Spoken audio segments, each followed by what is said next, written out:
Hello, everyone. Let's take a moment to talk about the philosophy of literacy assignment. First of all, you read an article by Richard Allington called What I've Learned About Effective Reading Instruction from a decade of studying exemplary elementary classroom teachers. We are going to steal his organizational structure from this article to organize our philosophy statements. So you're going to have 6 sections around the 6 T's as he outlined them. Before we move forward, I want to share an assignment that I did with a different course, and I asked them to think of 3 words that come to mind when they think of effective literacy instruction. And they submitted those words, and we made a word cloud. Before I show you their word cloud, I want you to think about which 3 words you might have submitted. Here's their word cloud. Perhaps you see your words here or not, but take a moment and focus in on a few and think about them.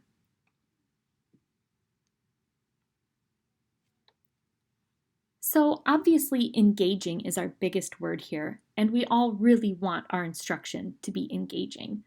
I think it's worth taking some time to unpack that word, probably as a staff within your building or with your grade level teams. What does engaging mean to you? Because I think a lot of us default to engaging being fun or joyful, and I don't think I agree with that.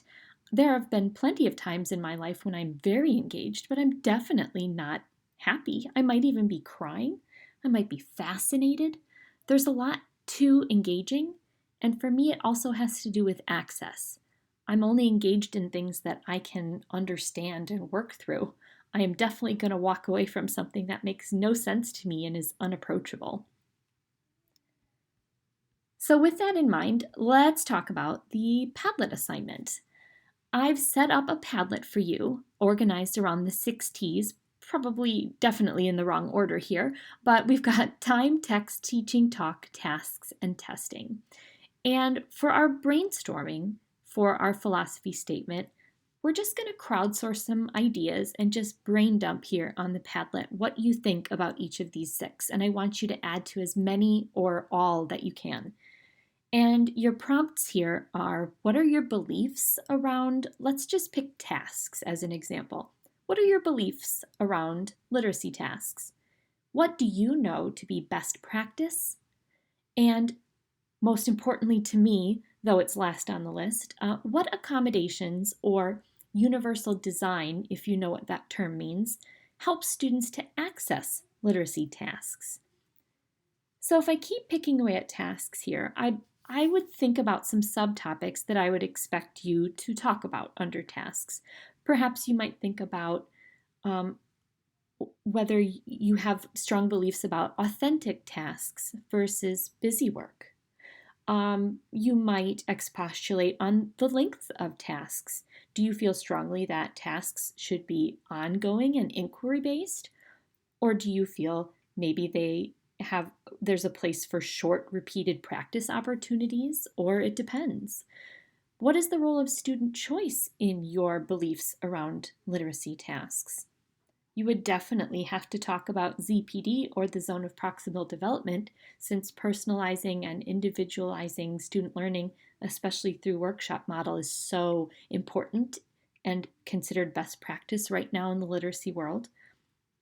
You might want to talk about student self-regulation or independence with tasks, or habit building through literacy tasks. There's a lot that you could discuss here, so I really want you to dig deep through all of your experience, whether you're a new teacher or a veteran teacher. We've all been student teaching, we've all worked with kids. What are your beliefs and experiences around literacy tasks, and what does the literature tell us? What does research tell us as well? Not just this course, but all of your reading coursework. Once we have the brainstorming done, let's talk about the actual assignment. So here's the assignment description. After reading all of our course resources, so that's our textbook, articles, multimedia, as well as the Richard Allington article, What I've Learned About Effective Reading Instruction, you will write your own philosophy of literacy, focusing on the 6 T's of effective literacy instruction. All reading teachers must have a thorough understanding of their beliefs and actions regarding effective K-12 teaching practices.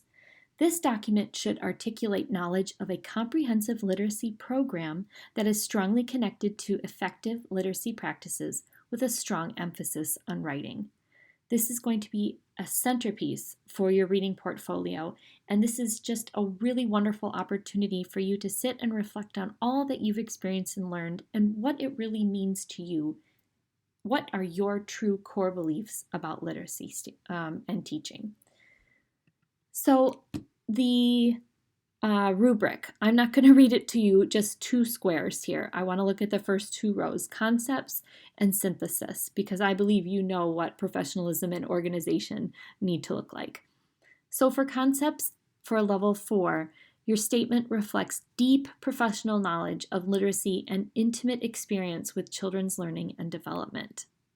This is where your true passion and beliefs are going to shine through. And for synthesis, I just want you to note that it says at least 3 resources and or experiences.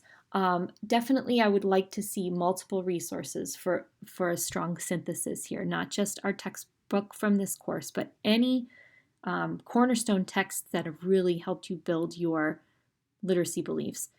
And leaning into previous experiences in your teaching world working with children will also help. If there was a particular time when you had to step out of the box to reach students and you learned perhaps an important lesson through an experience, you would definitely want to share that. So please refer to Canvas for more information on the timeline of this assignment and our other opportunities to workshop your statement and when the final statement will be due.